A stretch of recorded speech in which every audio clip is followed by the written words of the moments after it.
Hi, friends. I'm Megan E. Freeman, and I'm the author of this book, Alone, which is a middle grade novel in verse about a girl named Maddie, who is just a little bit older than you are, and the adventures that she has when she wakes up one morning and discovers that she has been left completely alone in her town. The entire town has been evacuated and abandoned, and she has been left behind.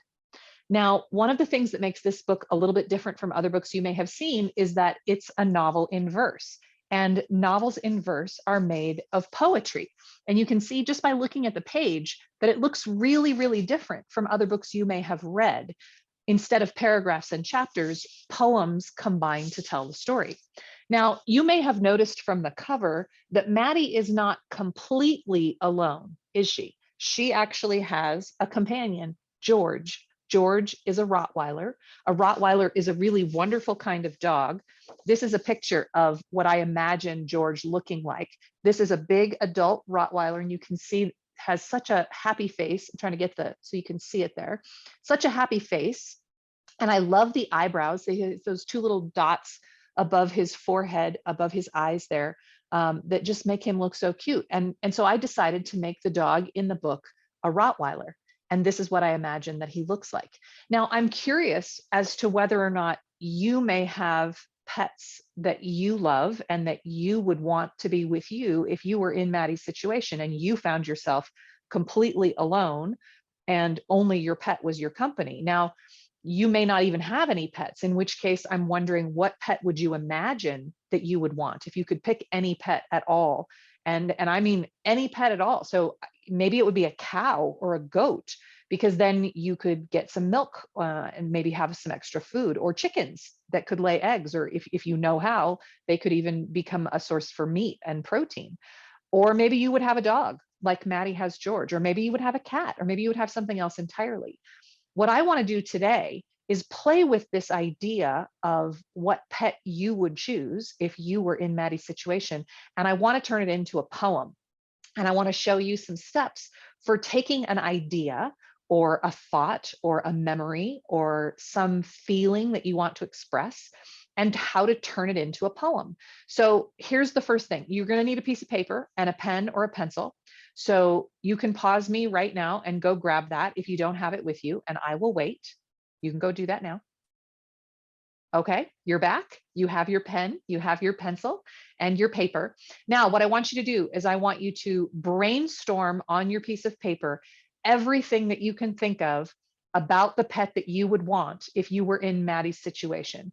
And it could be facts about the animal. You could even look things up if you want to. Sometimes doing research is really fun and really helpful.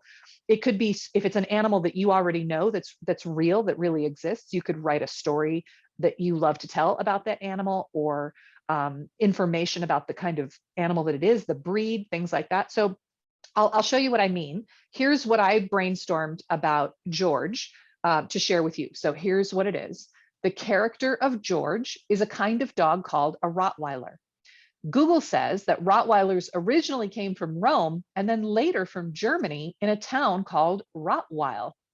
I decided to make George a Rottweiler in the story because they are big dogs and strong and hardworking, and also because they have such cute eyebrows. I love that Rottweilers can look intimidating, but they're actually very sweet and friendly. Okay, so this is my brainstorm. It took me probably 5 minutes to write because I did a little bit of research. I looked up some information about the history of them, maybe a little bit more, like 10 minutes. And then I counted the words and it came out to 70 words.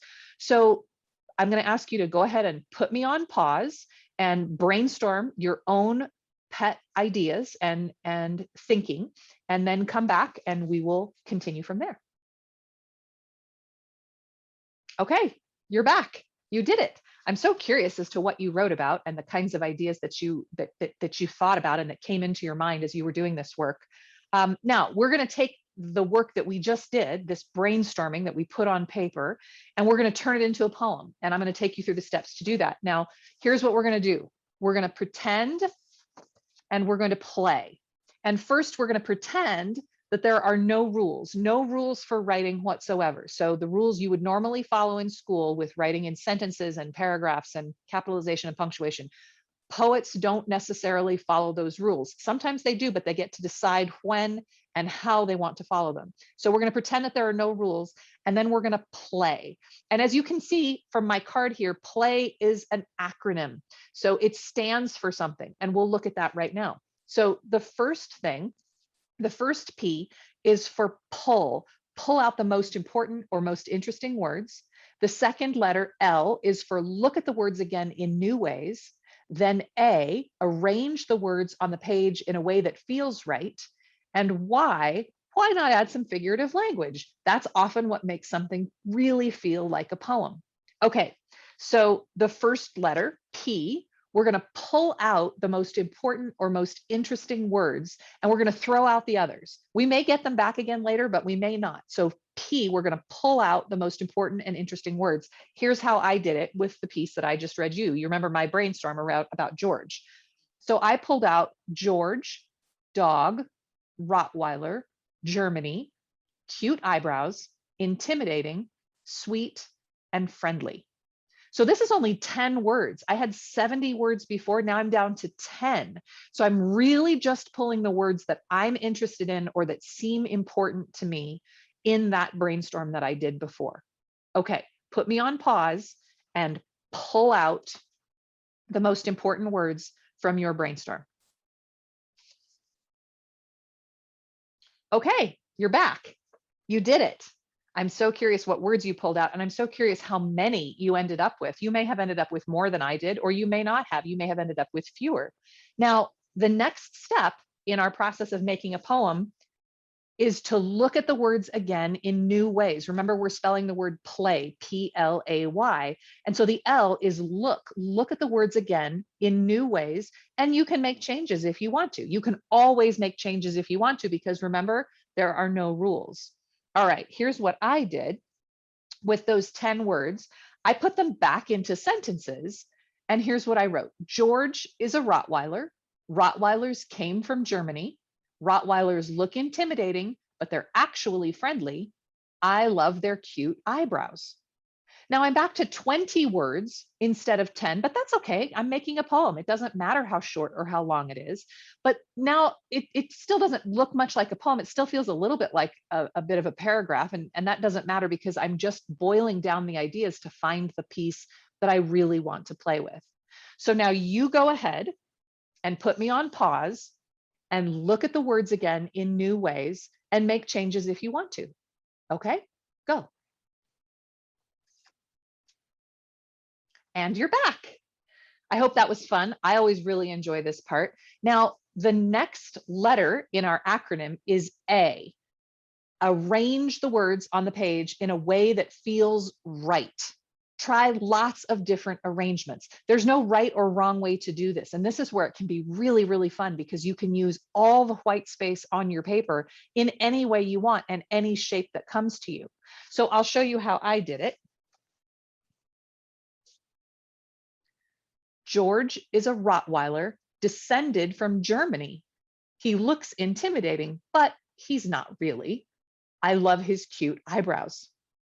Now, this is starting to look a little bit like a poem, but it still sounds pretty ordinary. It still sounds like just the regular sentences that we were playing with before. You can tell that I added a word. I added the word descended instead of came from, because I liked the idea of descending and coming down, and it just was a little bit of a juicier word than came. But it's starting to look a little bit like a poem because I'm playing with how I'm putting the words on the page. So now put me on pause, go back to your piece, and arrange the words on the page in a way that feels right. And try lots of different things. Ready? Go ahead. You're back. I bet you have some really interesting things that look really neat on the page in different ways and different shapes. So our last letter in our acronym of play is Y. Why not add some figurative language? Now, this could be similes and metaphors, which are used to compare two different things in a way that helps the reader get an image in their head. You could also play with things like alliteration, which is the repetition of the initial sound of the letter, or rhyme or rhythm. You can do all of those things that are, it's almost like playing with music and the different ways that the words sound on the page and the images that come into our minds. Now, in order to do this one, I actually went back and looked at my picture of George again. And I, as you know, because I keep writing about it, I really love his eyebrows. And I was looking at his eyebrows and I was thinking, what do his eyebrows remind me of? What could I compare them to that would help the reader get an image in their heads? And then it occurred to me, oh my gosh, he has these two dots right here. And you know what it reminds me of? It reminds me of those languages where they have letters in the alphabet that have two dots over them. And I got very curious about that. And so I went and I looked it up. And I learned that those dots are called umlauts. And umlaut is a German word. And you can see some examples here of with an A and an O and a U. And I learned that an umlaut is actually a symbol that goes above a vowel, and it changes the vowel sound when it's pronounced, when the word is read out loud. And I thought that was really interesting. And I thought, well, it's kind of like in English where we have a long A and a short A. So we have A and then we have A, or E, we have a long E, or we have a short E, right? So it's similar. But in the languages where umlauts are used, they actually show the reader how to speak that vowel. And even more interesting, I learned that umlauts are common in German and Hungarian. And I thought, wow, that is so perfect for a Rottweiler that is originally descended from Germany. So when it was time to add some figurative language and play with some similes, and why not, here's what I came up with. George the Rottweiler. I love your eyebrows like umlauts above the vowel of your face, changing it from fierce to friendly. How perfect for a German dog. And so here's the poem. So you can see I made some choices here that are different from the ones I made earlier. I gave it a title. Instead of trying to use his name and tell the reader that he's a Rottweiler in the poem, I decided I'm going to use a title and give them that information.